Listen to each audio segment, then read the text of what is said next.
Assalamualaikum warahmatullahi wabarakatuh. Alhamdulillahirabbil alamin. Wassalatu wassalamu ala asyrafil anbiya'i wal mursalin sayyidina Muhammadin wa ala alihi washabbihi ajmain, amma ba'du. Di sini saya akan membahas materi atau tema kelas 7 tingkat SMP MTS semester 1, yaitu tentang tema kearifan Nabi Muhammad SAW, wujudkan kedamaian.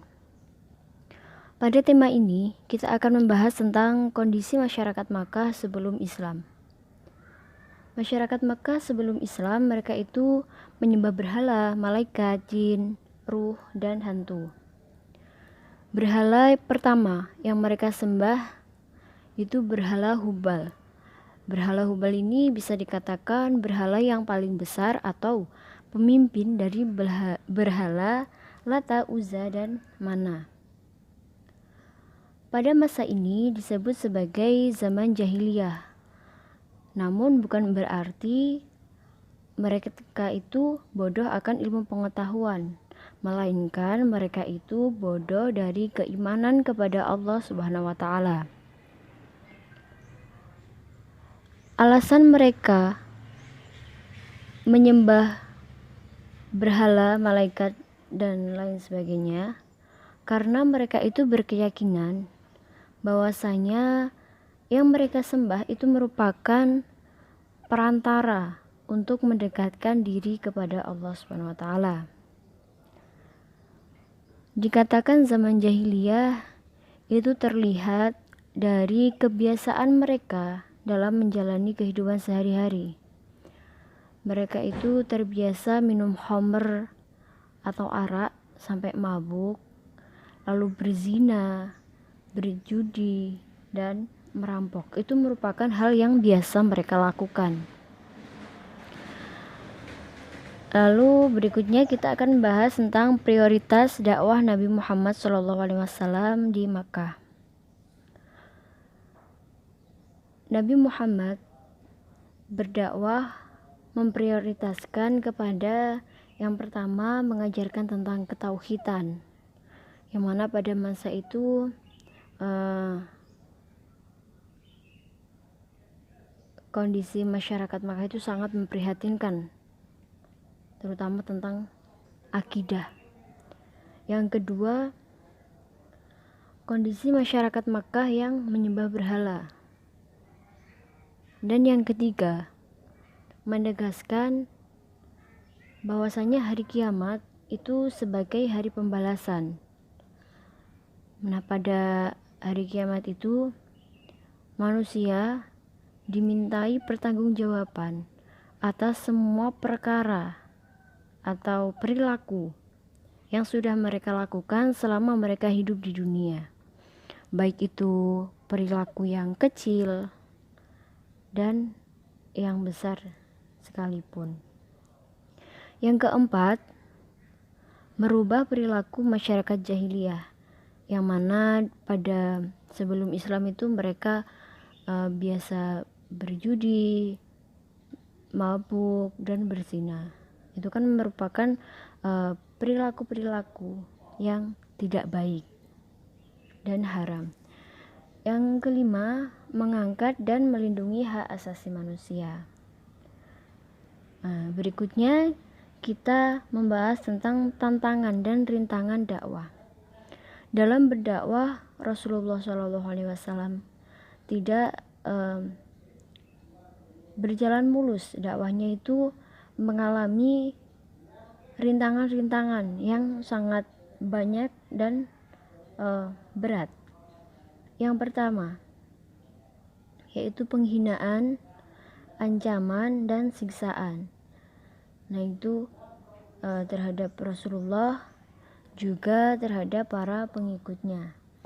Nah, yang kedua itu tantangan seperti bujukan harta, kedudukan, dan wanita.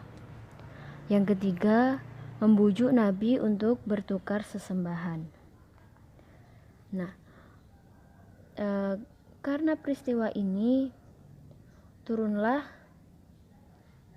surat Al-Kafirun, yang mana pada surat Al-Kafirun itu artinya, katakanlah, hai orang-orang yang kafir, aku tidak akan menyembah apa yang kalian sembah, dan kalian bukan penyembah Tuhan yang aku sembah, dan aku tidak pernah menjadi penyembah apa yang kamu sembah, dan kalian tidak pernah pula menjadi penyembah Tuhan yang aku sembah.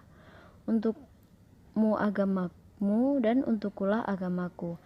Nah, di sini Rasulullah itu menolak dengan keras karena diajak bertukar sesembahan, sebab hal itu sangat menyimpang dari ajaran agama Islam.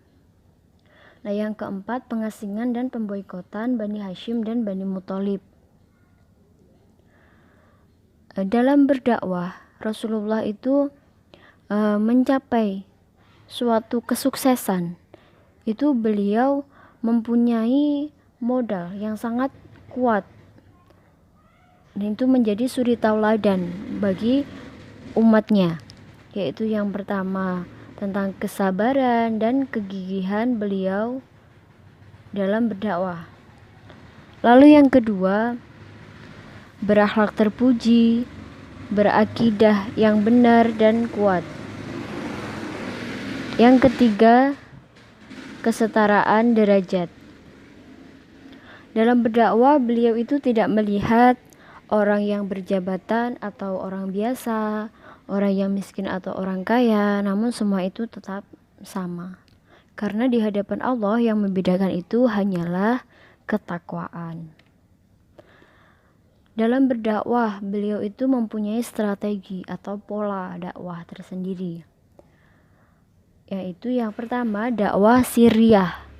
Nah, dakwah sirriyah ini merupakan cara beliau melakukan dakwah saat kondisi dan situasi yang tidak mendukung untuk melakukan dakwah. Yang berikutnya, yang kedua, yaitu dakwah jahriyah. Cara ini merupakan penyebaran dakwah lebih luas dan pengikutnya siap menanggung semua resiko yang akan terjadi. Lalu yang ketiga, hijrah ke Habsyah, yaitu melindungi dan memelihara nyawa juga agama bagi para pengikut Nabi. Karena pada dakwah ini kan banyak sekali yang tidak suka, banyak sekali yang memusuhi. Nah, orang yang tidak suka ini kan pasti melakukan segala cara untuk menggagalkan dakwah Rasulullah. Maka dari itu Rasulullah melindungi para pengikutnya. Lalu yang keempat, yaitu hijrah ke Taif. Hijrah ke Taif itu merupakan mencari tempat penyebaran Islam yang ideal untuk menyebarkan Islam. Nah, dalam berdakwah, Rasulullah ini juga melihat situasi dan kondisi tempat yang akan menjadi tempat beliau dalam berdakwah. Yang kelima, yaitu Baiat Aqobah 1 dan 2. Nah, pada Baiat Aqobah 1 dan 2 ini merupakan persiapan pendukung dan tempat untuk membangun basis Islam. Sekian yang bisa saya sampaikan. Apabila ada kurang lebihnya mohon maaf. Wassalamualaikum warahmatullahi wabarakatuh.